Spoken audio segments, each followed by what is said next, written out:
Hi, everybody. It's really good to see you all. It'd be nice if it was in person, but this is good too. Since March, when COVID really started to impact our lives, I think I've done more presentations than I did like the entire year. Because I just said, look, it's a good thing to do to help a professional out, and it's a lot of fun. I get to meet people, at least electronically, and sometimes see people I've seen before, which is always great, and share some ideas, which was what we'll do today. So one thing to just keep in mind, if you notice on this initial slide, I have my email and my website. I welcome hearing from you today, but I also welcome hearing from you in the future. It's pretty easy to be in touch these days. But just to kind of get us started, I wanted to start by asking, how are you feeling today? Which one of these baby faces matches your emotion right now? How you feeling? I hope that we get everybody, to be able to be like a 2 or a smiley face as we go through. But I thought it would be important to start today by, just reflecting about how demanding everything is in COVID world and how easy it is to feel overwhelmed. And maybe you've been rushing around today trying to get here on time and do whatever you need to do. And I thought it'd be good, we could start by just kind of settling in and maybe just do a mindful minute and just do some breathing. And I'll play a little music, set the stage for everybody.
So that should calm us down and get us ready to start talking about autism and a couple other things. All right. I always feel better starting off that way, kind of sets a good stage. So I did mention to you, of course, that you can be in touch with me. Also go to my website, jacknaglieri.com. There's a lot of information there. It's not a site where you can buy anything. It's only a site where you can get all kinds of things. Everything from copies of my articles to webinars to information about my tests. There's a lot of information there. So take the time and take a look at it later on.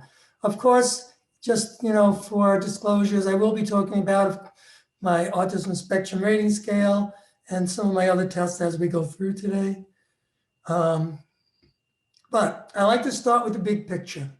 When I think about what we do as school psychologists, one of the things that I noted many years ago when I first started working was that when we are called to help figure out what's going on with a student, why is this student having trouble, and we do some kind of an evaluation, that evaluation will change the course of a student's life. And that's really important to me. And I've seen so many children, I've evaluated so many children over the years. And you can see the impact that it has sometimes. Sometimes you never know just, how it turns out. But when you get that feedback and you find out, wow, so-and-so now graduated and she's doing this or he's doing that, and a lot of it is because of the little bit of influence that you had. That's what makes it. That's why we do what we do, right? Because we want to help people. And so I think that the tools that you use have a profound impact on what you can learn about a student. And with the tools that we give, we want to know things like, why is the student failing? The why is an important question. Not only what can't they do very well, but why can't they do it very well? So in other words, we need to also look at their strengths as well as their needs. And looking at strengths is really important. Much of my work is about emphasis on seeing strengths, not just the weakness. And of course, when we look at strengths and weaknesses, then that gives us some indication about interventions. What are we going to do? Where will we start? And then throughout this, always is the issue of fairness and equity. But I think that what's really a key always, and what the underlying principle that I've always followed as a test author, and even as a researcher, when I've researched the validity of tests, is the quality of the tests we use has a profound impact on what we say. And I think we'll see that as we go through today, talking about autism. So this is the structure for what I want to talk about today in the next hour and 15 minutes. We'll talk a little bit about autism, talk a little bit about the symptoms related to autism that we use to build the ASRS. We're going to talk about how the ASRS is very unique in that it's referenced on a national standardization sample and the impact that that has on who is or who is not likely going to be wind up with the eligibility of autism. We'll look a little bit at the scale itself, some of the issues like the structure of it, how to interpret it, which is of course very important. The full version and the little short version, which is good for like a quick answer. We'll talk about how you could use the ASRS with other measures, especially a cognitive measure. Because I've been concerned that oftentimes we think about autism as a behavioral disorder, but it's also, there's a cognitive component to that behavioral disorder. And I'll show you the research I've done that shows that in fact that's the case. So that's the plan. And let's just move on. So I'm not going to spend a lot of time on the history, but I'm sure you know about the role of Leo Kanner and Asperger and the important impact that they had.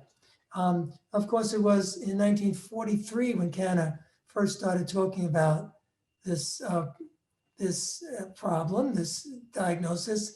And there was an interesting article in The Atlantic a couple of years ago where some reporters actually reminded us about the very first case of autism was this boy, his picture there, Donald T.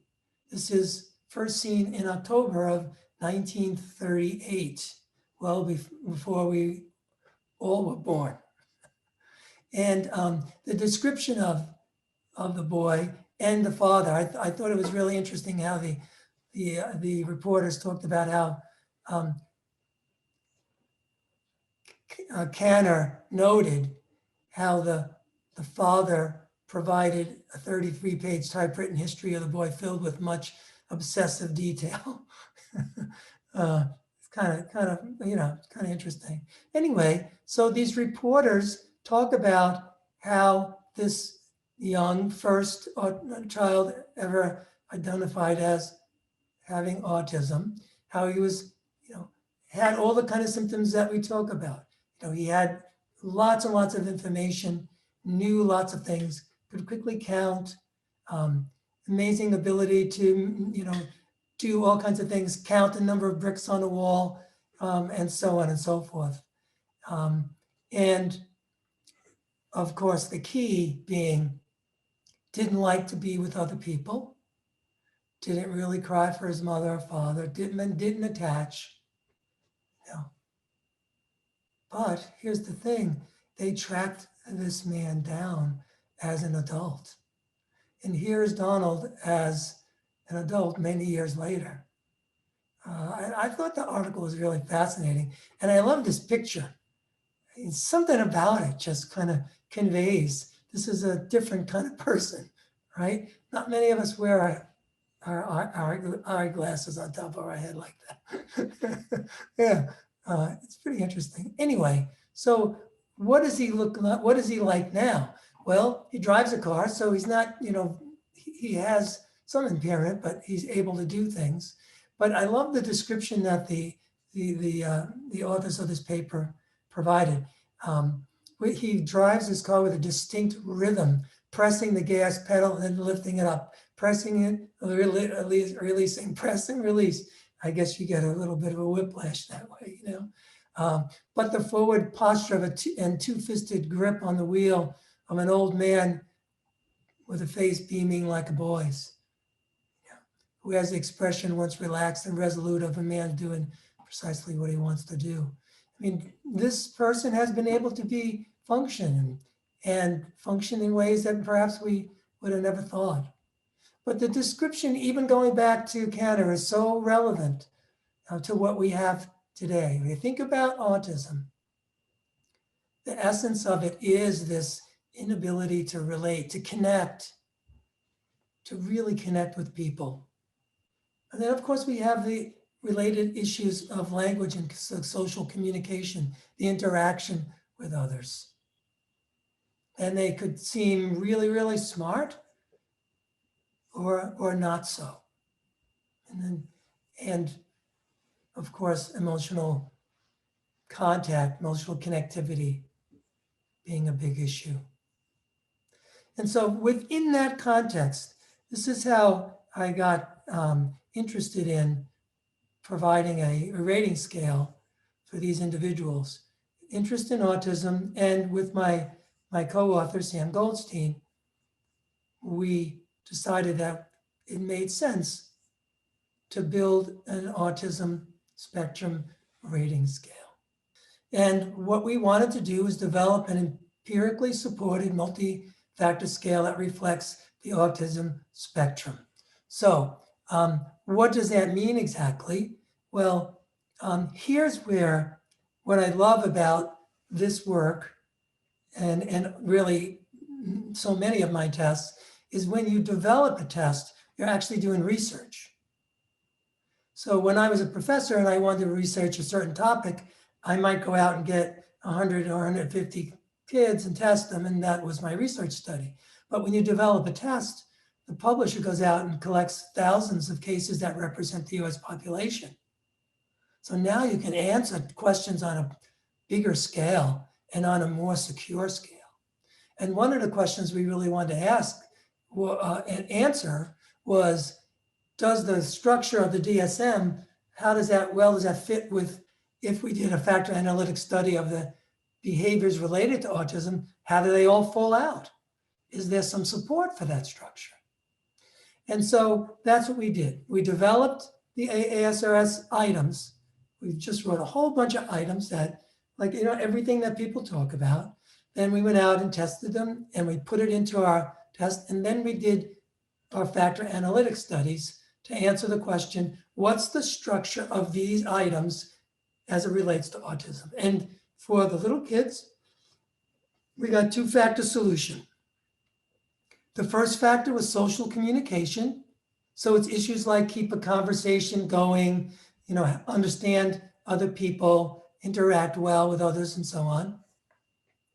And then the second factor was the unusual stuff, the spinning and the odd stuff, the overreactions and all that kind of jazz. For the older kids, we actually got three factors.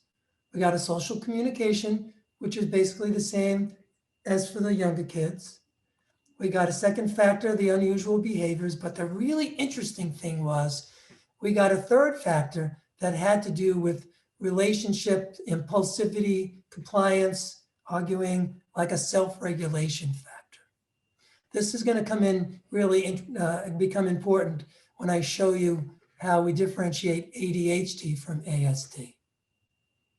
That self-regulation piece is you're going to see how that all fits in. So anyway, these are the factors that we got. So we used that structure in our scale, but we were kind of obsessive compulsive about it actually, because I wanted to be really sure, do we really have 2 factors and 3 factors? So we analyzed it by gender. We analyzed the data by age.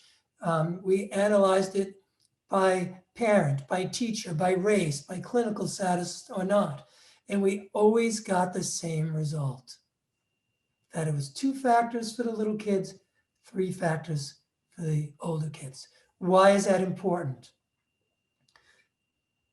Because we need to have scales that I can provide to you and say, this scale has this value because we know empirically that it's real.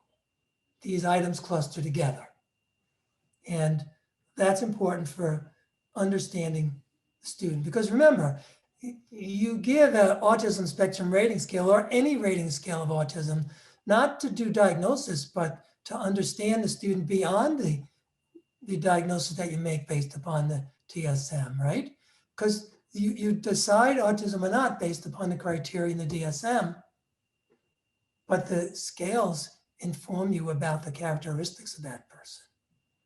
And those characteristics then help you decide, okay, what am I going to do first? Where am I going to start working with this person?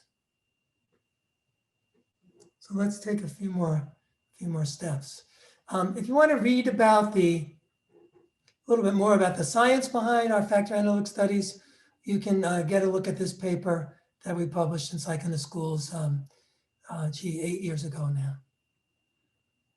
Oh, okay. So because of the factor analyses, we suggested that ASD is best described as having these 2 groups of behaviors. For the little kids, social communication and unusual behaviors.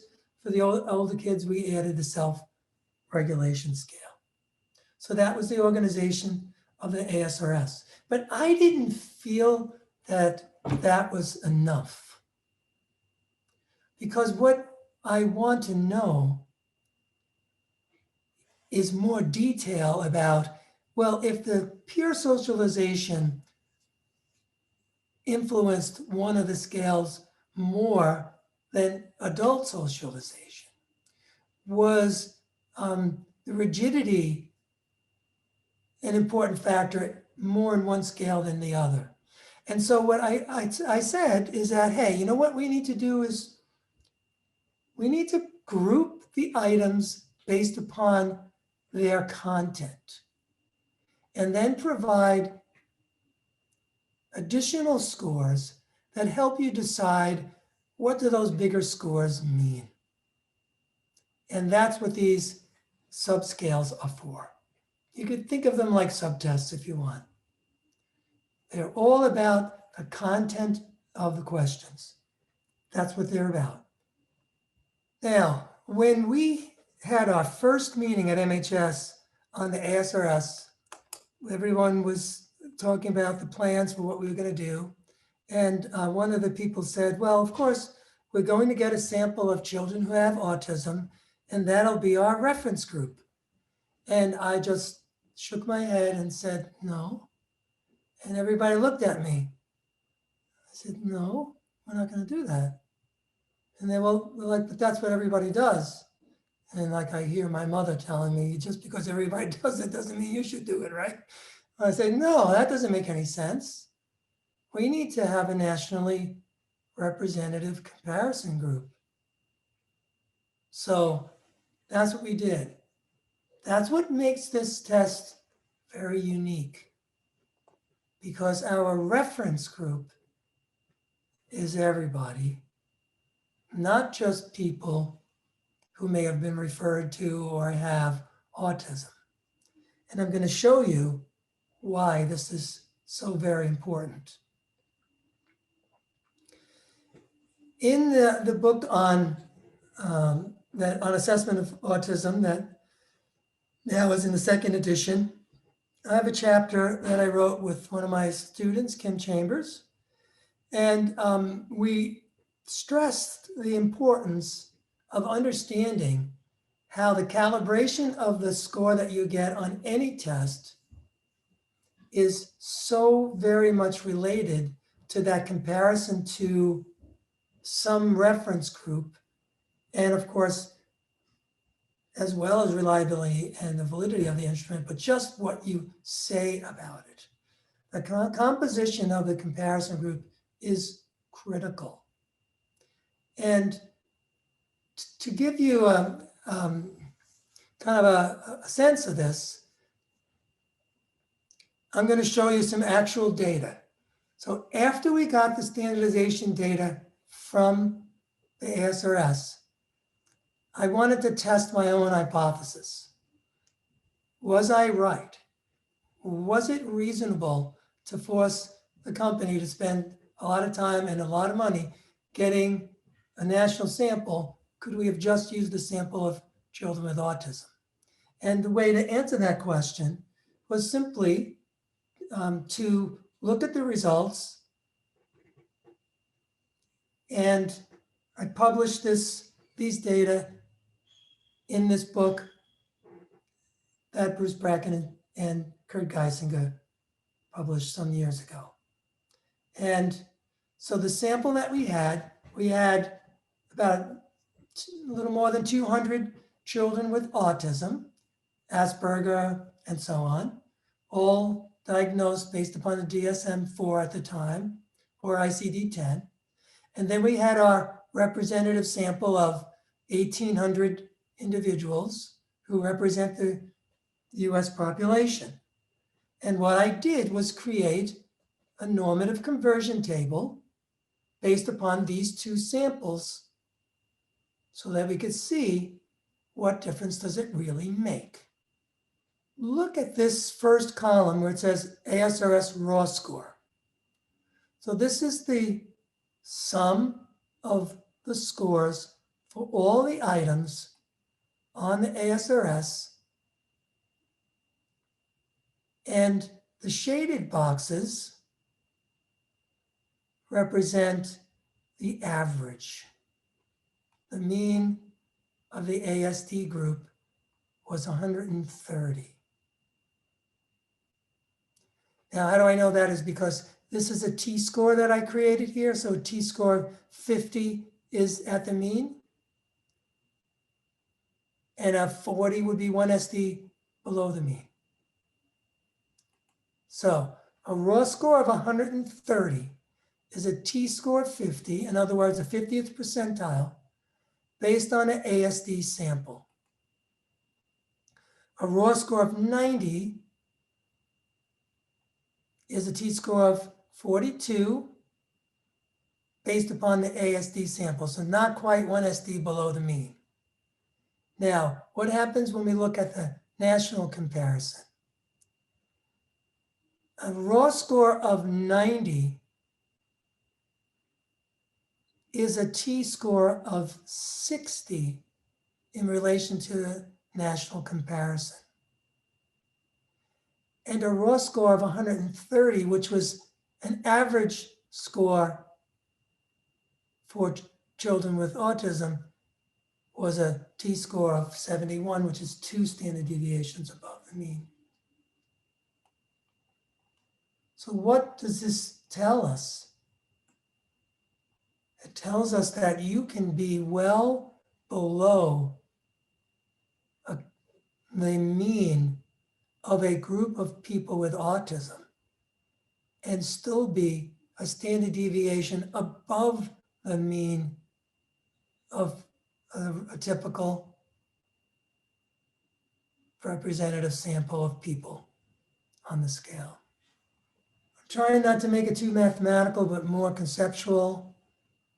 But when you look at the numbers, it's really clear that when you made that comparison to other children with autism, and you thought to yourself, but I really think the child does have autism, but the score that I got on that rating scale isn't that high, you were right. The test misled you. The rating scale misled you because it was not in comparison to what's typical in the general population. The diagnostic conclusions we reach greatly influenced by the tools we use, obviously, but the comparison, the composition of the reference group is critical. You know, we often don't look at this. Now, I always do, but I mean, in general, when you get any kind of a test, you always need to look at the standardization sample, but a lot of people don't do that. You know, one of the reasons I created the CEFI, my executive function rating scale, was because most people never read the first edition of the brief manual to find out that they only normed it on people in Maryland. People thought it was nationally normed and it wasn't, right? So you always have to look at it. And it's not just, even if it's nationally normed, you want to see, is it representative of the US population or not? That's a whole nother piece. So anyway, be a good consumer. So the ASRS, our standardization sample, total and parents and teachers, 2,500 for these 2 to 18-year-olds. So we have a good standardization sample. And when you look in the manual, you'll see pages and pages about how it was representative of the US population and so on and so forth.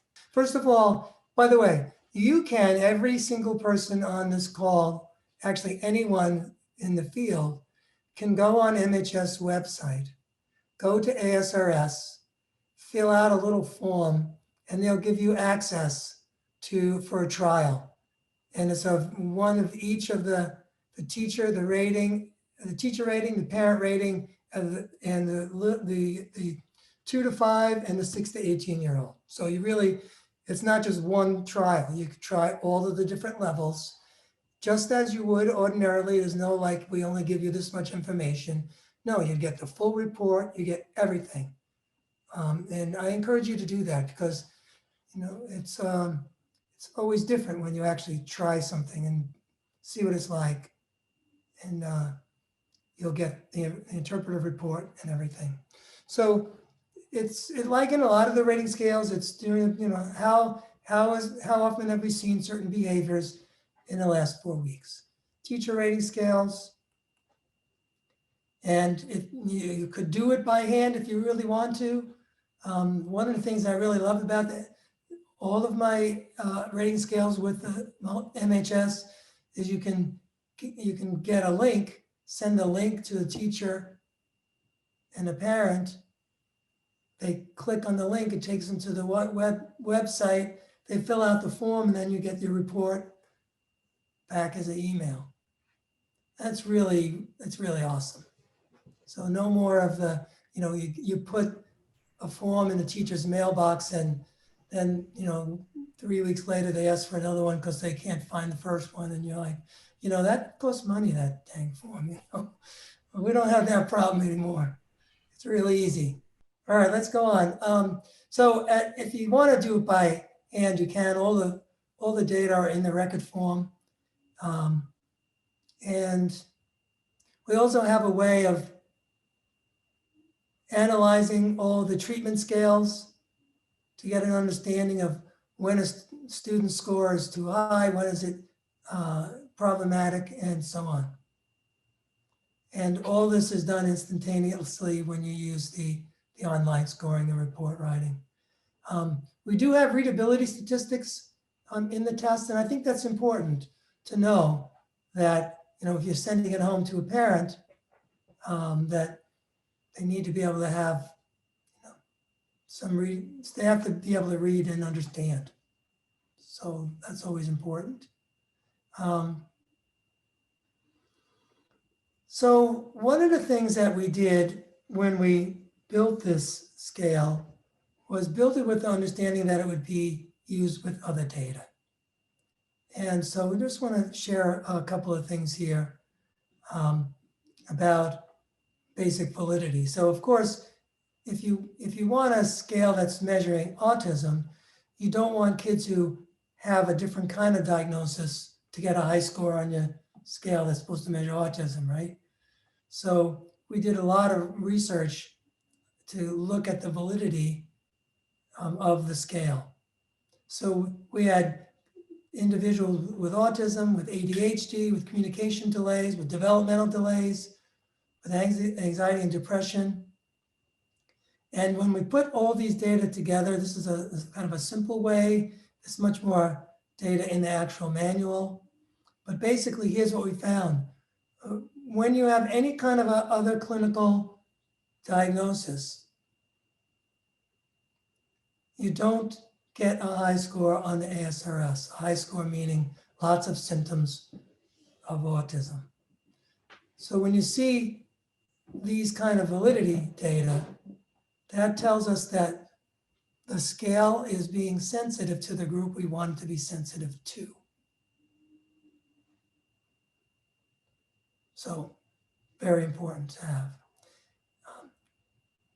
Interestingly, when we look at children with ADHD, we find this similarity with the self-regulation portion. And that makes a lot of sense, right? Because when we talk about ADHD, we'll talk about ADHD more next time in the next session when we're together again. But ADHD is a failure of self-regulation, self-control. And so that makes sense. And when we look at the ASRS for the older kids, similar kind of finding. Now, we also have a nonverbal version of the ASRS. So for kids who don't speak at all, we have a way of scoring the full version, excluding those particular items and still getting standard scores. So that's something that technical report came out a little bit after the initial ASRS was published. And even though it's a little bit shorter, we still get great reliabilities, and the factor structure didn't change in the methodology that we used to get this version works just fine. So there's plenty of evidence in that technical report. You know, Carrie, you might want to take a look at that because, you know, it's the kind of things that at the university level you want to be talking about. Yeah, absolutely. So as I've mentioned, you can do online or paper and pencil, all the different options, they're all there. Whatever works for you, you can do it. So when you get the report, it's going to look something like this. And it's going to have graphs, which you can copy and paste into your report. I always like to do that in my reports, actually have images. I think graphs and such really work. You'll get a summary of results. And it'll be based on first telling the reader what the scale is about, and then what kind of score the student obtained. So it's basically a format that I've developed over the years. I always think it's important to really explain what it is we measured and why. And then we have, you know, some descriptions of the particular scales, just to give you some way of describing them. Everybody has a different terminology for all of this stuff. And we have confidence intervals and all that kind of jazz to give you more assurance of where the true score likely falls. All this stuff is, you know, highly technical, but important for interpretation. And then our treatment scales. And all of this is in the report where it talks about all the different scales and what they mean. What they mean is really closely tied to items included in the scale. So we're not just kind of making something up. We say, no, if we're going to talk about a peer socialization scale, what items do we have? Well, we have an item about having limited interest in peer interactions. So that's how we wrote all these descriptions. It's based on the items, actual items in the scale. And we also provide a comparative report. So if you have a parent and a teacher, you want to see, are they similar or different? Well, we test the significance of the difference, so the score is automatically for you. And that includes even all the part scores. So I think I have, yeah. So you'll get a table like this where it says peer socialization. Was there a difference between, parent and teacher? No significant difference or not. If you get a significant difference between treatment scales for two different teachers, that could give you a good idea about the way the teacher is interacting with the student, one teacher perhaps being more successful than the other. And that would be a good opportunity to share ideas, of teachers to share, well, what do you do when she does this? Or what do you do when he does that? Right? So this kind of information is really helpful to get a better understanding of even what you might do. And then just the comparative report in a narrative form. So we have a lot of information here that you'll get, and it'll help you make good decisions about what you want to do. We also have a lot of consistency across the different raters. All this data are in the manual, of course. I'll just tell you briefly about the short form. We do have a short form of the ASRS. It's obviously used for a quick, hey, give me an impression. Is this worth pursuing or not? And short and sweet. By the way, all our forms, we have them in English and Spanish. So if that's something that you need, we have it. And we have good validity with the short form as well. So I encourage you to use that when you need a really quick, all right, tell me what you think. And we have good reliability as well. So now I want to get more towards this information with other pieces of information. I want to tell you about an interesting study that was done by my friends at the University of Virginia. Some of the students that I supervised there were working on a project where they looked at children who were given the ASRS and had already gotten a diagnosis based upon the ADOS. And we were really interested to see what kind of consistency is there.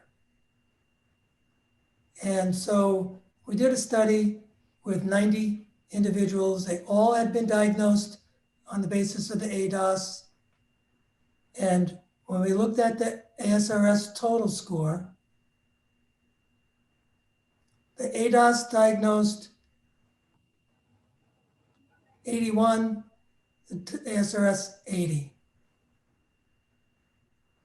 So it's really pretty amazing that a rating scale that doesn't require a whole lot of time is doing just as well as a good tool like the ADOS.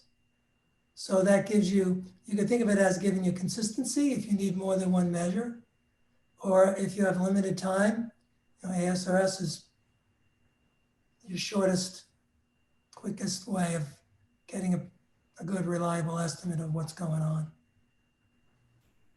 So I always thought this was a really important study.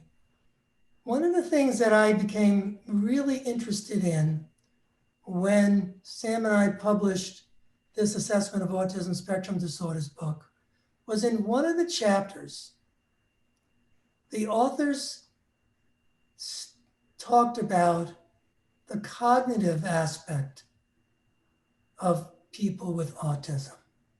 Because we spend so much time about the behavioral, right? But what about the cognitive? There must be something driving the behavior. And what they proposed was that people with ASD have difficulties in disengaging and shifting attention.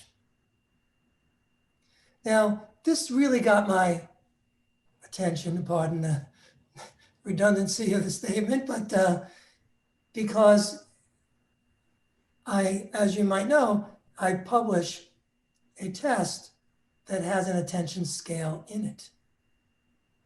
And so when we were talking about what validity studies we would use for the ASRS, I said we need to have a validity study that tests this question, this statement that these authors have provided, and answer the question, do you find a cognitive component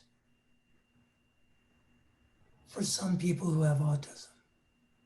So we did the study.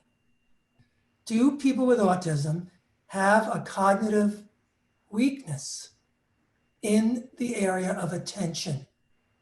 In order to answer this question, I chose to give my cognitive assessment system because it measures attention, but it also measures 3 other brain-based abilities that are not about attention. Because it's important always to measure in context, right? So, and I'll talk about this more next time. If you really want to understand from a cognitive processing perspective, in other words, a modern way of thinking about intelligence, you need to look at the whole picture, not a part of it. So we gave the CAS. So what does it measure? It has 4 scales, 3 subtests in each scale. The first is planning, which is a frontal lobe function, thinking about how you do what you decide to do. It's like the concept of executive function, metacognition, those kind of things. Attention is about being alert and focused and resisting distraction.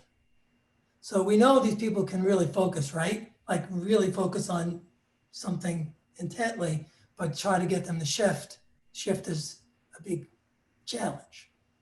Simultaneous processing is about getting the big picture, like block design, Gestalt psychology, and successive processing is all about sequencing of anything. That's the scale that shows kids who have dyslexia all the time because they can't sequence things.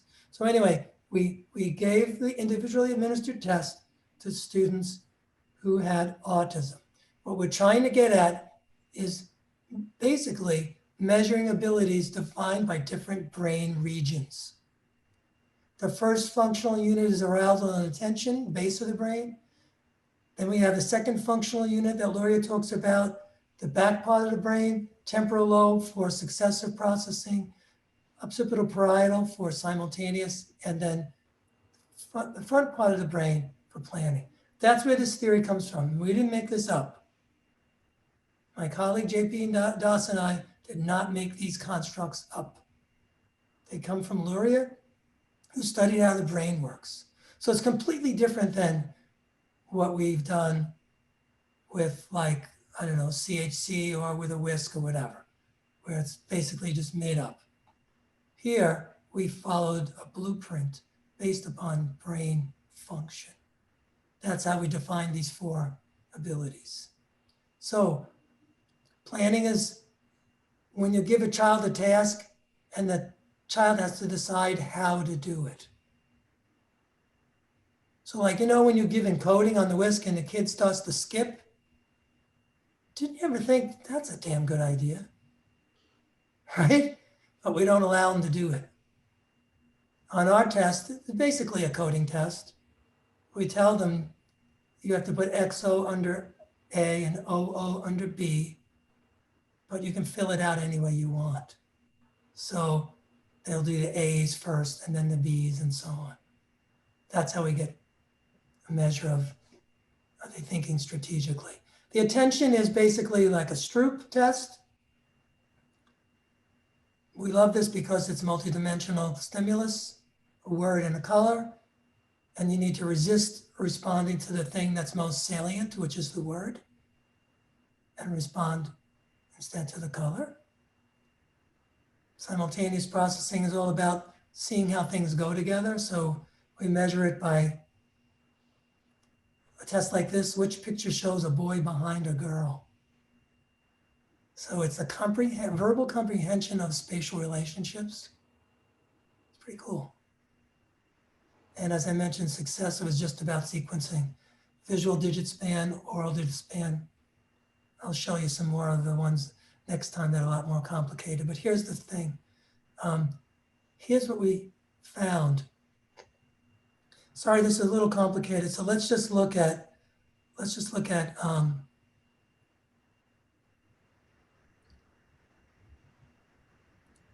look at the red line first. This is children who have ADHD.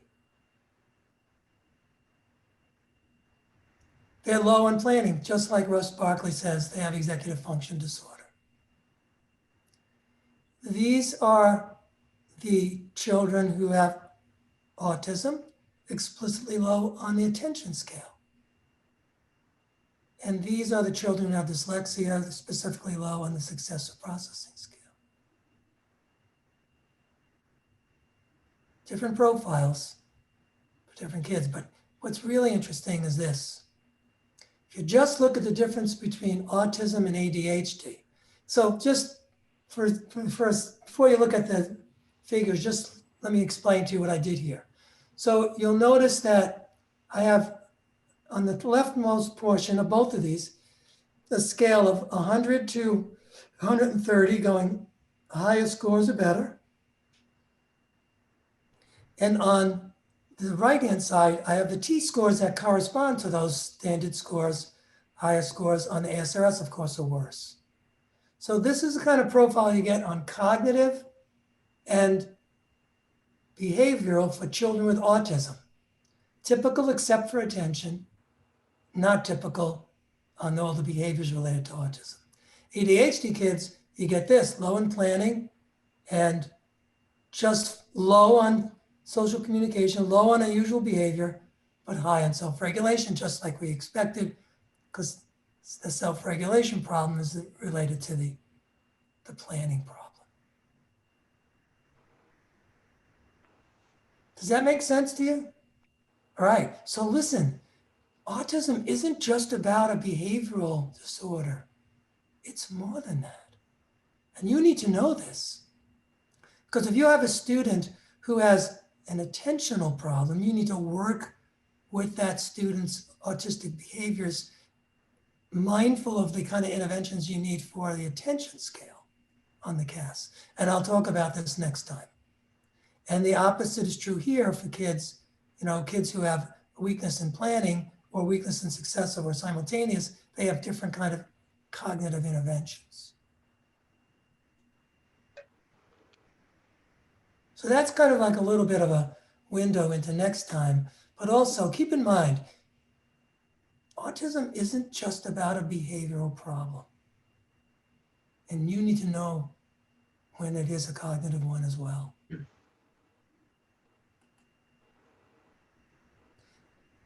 I'll just skip this study just to show you a few more things, and then I'll have a few more minutes to close. Autism and Asperger.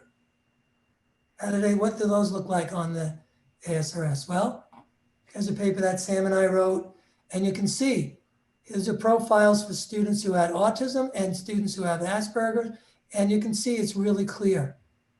There's really not a difference in the profiles except for elevation.